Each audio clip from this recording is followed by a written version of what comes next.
송쌤과 송쌤입니다. 오늘은 물체를 위로 뜨게 하는 힘, 부력에 대해 배워보도록 하겠습니다. 부력이 어떤 방향으로 작용하는지 부력의 예에 대해서도 한번 확인해보는 시간 가져보겠습니다.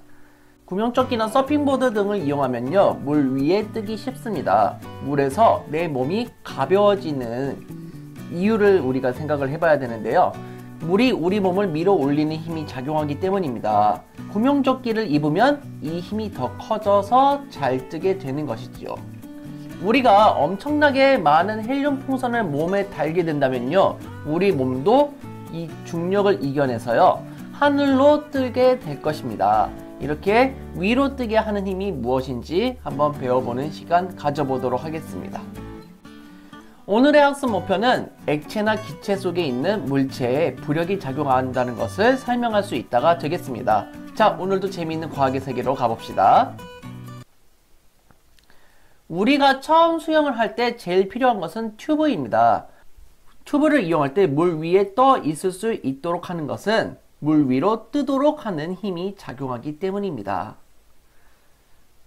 그러면은 물 위로 띄우는 힘이 정확히 어떤 방향으로 작용하는 것일까요? 제가 수조에 물을 채운 후 물속에서 고무공을 잡은 채로 있어 보겠습니다. 고무공을 잡고 있는 손을 놓고 고무공의 운동을 관찰해 보겠습니다. 고무공이 어느 쪽으로 움직입니까? 그렇죠. 물 위로 튀어 오른다는 것을 확인할 수 있습니다. 즉, 물이 공을 위로 밀어 올리는 힘이 작용한다는 것을 확인할 수가 있네요. 이때 공을 물 위로 띄우는 힘은 중력의 방향과 반대 방향으로 작용한다는 것을 알 수 있습니다. 이처럼 액체나 기체가 그 속에 있는 물체를 위로 띄우려고 하는 힘을 보고 우리는 부력이라고 합니다. 얼음이 뜰 수 있는 이유도 물이 위쪽으로 밀어 올리기 때문이라는 것을 확인할 수 있고요. 풍선이 위로 뜨는 것 또한 공기가 위쪽으로 밀어 올리기 때문이라는 것을 확인할 수 있죠. 이처럼 부력은 액체나 기체에서 작용한다는 것을 확인할 수 있습니다. 다시 한번 정리해보면 부력은 물체를 밀어 올리는 방향, 즉 중력의 방향과 반대 방향인 위쪽으로 작용한다는 것을 확인할 수 있습니다. 종이배는 부력과 중력이 작용하면서 둥둥 떠 있는다는 것을 확인할 수 있고요. 공중에 떠 있는 이 기구도 부력과 중력이 작용하면서 둥둥 떠 있는다는 것을 확인할 수 있습니다. 이처럼 위로 올라가려는 힘과 아래로 잡아당기는 힘이 비슷하면요, 둥둥 떠 있게 됩니다. 그러면 실험으로 우리가 생각을 해볼 필요가 있는데요. 물속에서 물체가 받는 힘을 한번 관찰해 보도록 하겠습니다.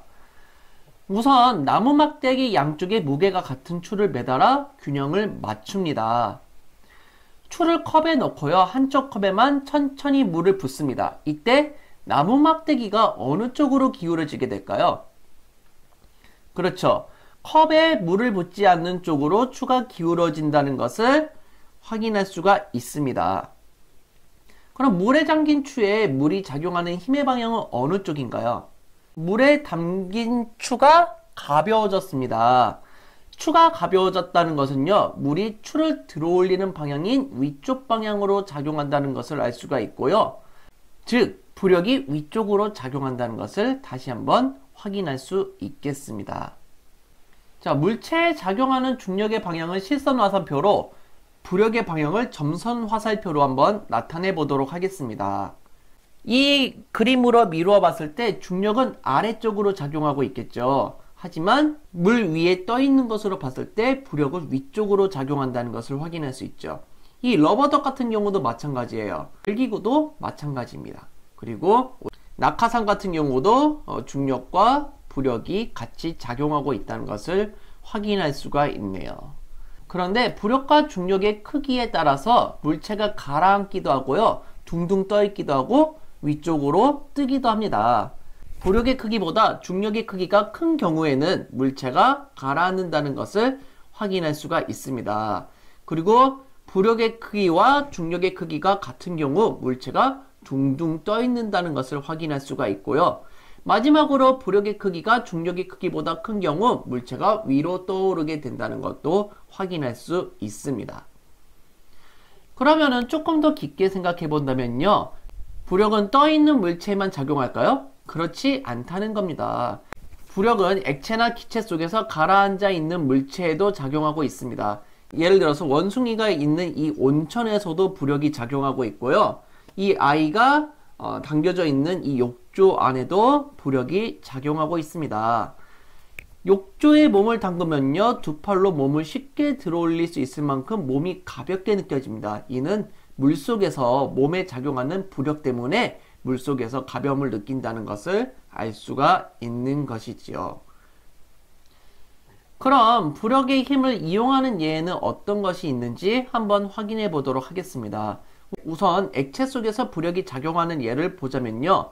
구명환을 잡은 사람은 구명환이 받는 부력 때문에 물에 잘 뜨게 되는 거고요. 배는 부력이 작용해서 물 위에 뜨게 되는 것입니다. 기체 속에서 작용하는 부력의 예도 살펴보면요. 헬륨을 채운 비행선이 부력을 받아 위로 올라가게 되고요. 풍등이 부력을 받아서 하늘로 올라간다는 것을 확인할 수 있겠습니다.